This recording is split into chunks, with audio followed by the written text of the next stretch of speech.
सुप्रभात बच्चों, मैं आपकी हिंदी शिक्षिका। इसके पहले के वीडियो में आपने तुलसी के 2 सवैयों की व्याख्या देखी। आइए इस वीडियो में हम तीसरे सवैये की व्याख्या करते हैं। रानी में जानी अजानी महा, पविपाहन होते कठोर ही हो है। राजो काज अकाज न जान्यो, कहे तिय को जिन कान कियो है। ऐसे मनोहर मूर्त ये बिछरे, कैसे प्रीतम लोग जियो हैं। आखिन में सखी राखी बे जोगिन है, किमके बनवास दियो हैं। इस पंक्ति में ग्राम वधुएं सीता राम लक्ष्मण को जब वन में जाते हुए देखती हैं तो उन्हें अत्यंत ही क्रोध आता है और वो अपने आक्रोश को इन पंक्तियों में व्यक्त करती हैं। राजा दशरथ और रानी कैकेयी को खरी खोटी सुनाती हैं।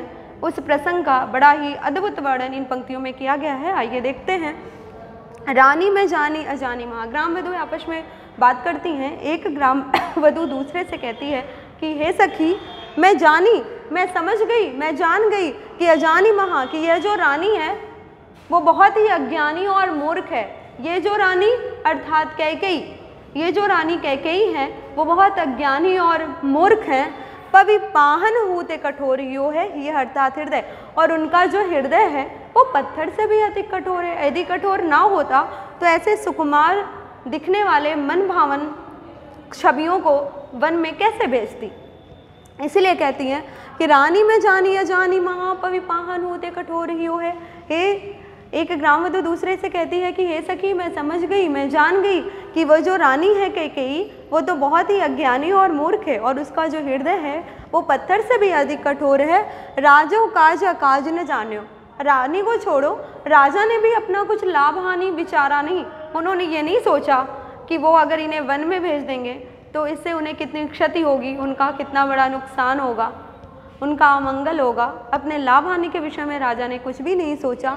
कहे तिय को जिन कान की होती, अर्थात पत्नी, पत्नी ने जो कान में कह दिया वही कर रहे हैं। पत्नी ने कह दिया कि भेजो राम लक्ष्मण को वन, तो वो भेजने के लिए तैयार हो गए।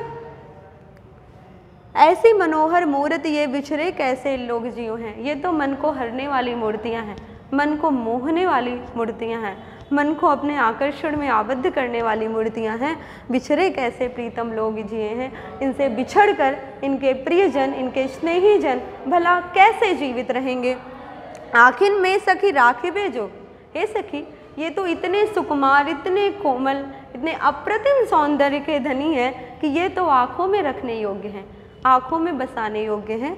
इन्हें किमिको वनवास दियो, इनको किस मूर्ख ने वनवास दे दिया, इन्हें किसने वन में भेज दिया है। ये तो आँखों में रखने योग्य हैं, आँखों में बसाने योग्य हैं। एक बार फिर से अर्थ देख लीजिए कि रानी में जानी अजानी महा, पविपाहन होते कठोरी हो है। ग्राम वधुएं आपस में बात करती हैं और एक दूसरे से कहती हैं कि हे सखी, मैं तो समझ गई कि ये जो रानी है वो बहुत ही अज्ञानी है, महामूर्ख है, और उसका जो हृदय है वो पत्थर से भी अधिक कठोर है। राजो काज न जाने, रानी को छोड़ो, राजा ने भी अपना कुछ लाभ हानि विचार नहीं किया, ये नहीं, कुछ भी नहीं सोचा, बस कहो तिय को जिन कान कियो है। पत्नी ने जो कान में कह दिया बस उसी को अमल कर रहे हैं, वही कार्य कर रहे हैं।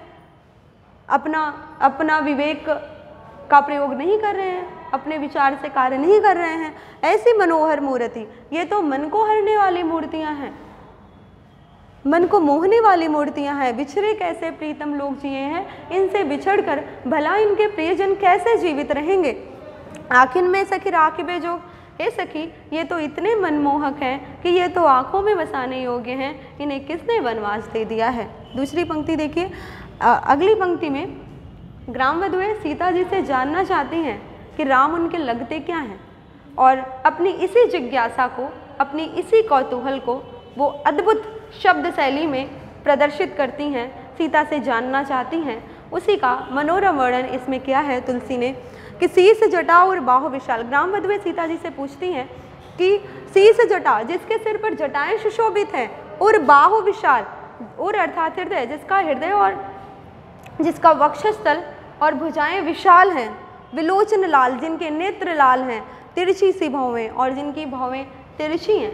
बंकिम चितवन है जिनकी। फिर से देखिए, शीस जटा, जिसके सिर पर जटाएं सुशोभित हैं, और बाहु विशाल, जिसका वक्षस्थल और भुजाएं विशाल हैं। विलोचन लाल, जिनके नेत्र लाल हैं।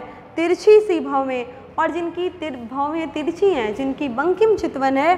तून सरासन बान धरे, जो तर्कस में धनुष और बाण धारण किए हुए हैं, वन मार्ग में सुठिसो है और वन मार्ग में चलते हुए अत्यंत ही सुशोभित प्रतीत हो रहे हैं, सुशोभित लग रहे हैं।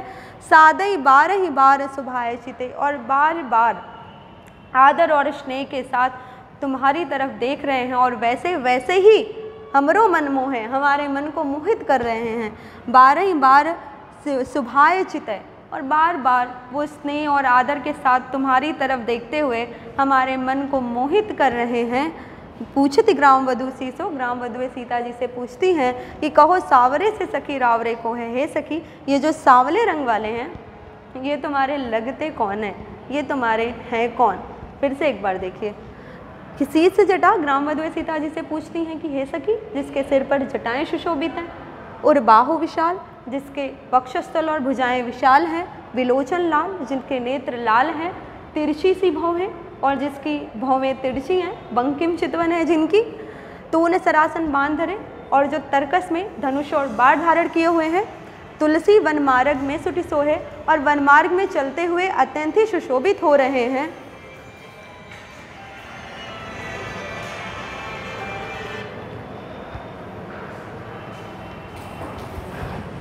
वन मार्ग में सुठिसो है और वन मार्ग में चलते हुए अत्यंत ही सुशोभित हो रहे हैं। सादा ही बार सुभाए चिते, और बार बार तुम्हारी तरफ आदर और प्रेम सहित देखते हुए हमारे मन को मोहित कर रहे हैं। हे सखी, वो जो सावले रंग के हैं वो तुम्हारे लगते कौन है? इसके अगले पद में सीता जी इस बात का उत्तर देंगी। काव्य का सौंदर्य देख लेते हैं। हमने आपको पहले बताया कि तुलसी की जो भाषा है इस पंक्तियों में, कवितावली में, वो ब्रज है, रस श्रृंगार है, आपको दिखाई पड़ रहा है क्योंकि मधुरता है।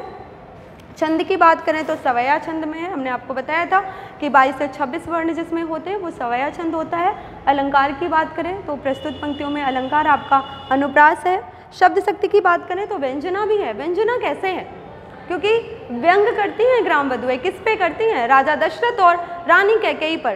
क्यों करती हैं? क्योंकि उन्होंने राम लक्ष्मण सीता को वन में भेज दिया है, उन्हें अपने राज्य से निष्कासित कर दिया, इसलिए वो उन पे व्यंग करती हैं। व्यंग करने के कारण इसमें व्यंजना है, साथ ही अविधा भी है, और नीचे की पंक्तियों में अविधा और लक्षणा है। और गुण की बात करें तो माधुर्य है। इसमें एक सवया और शेष है जिसको हम आपको अगले वीडियो में बताएंगे। धन्यवाद।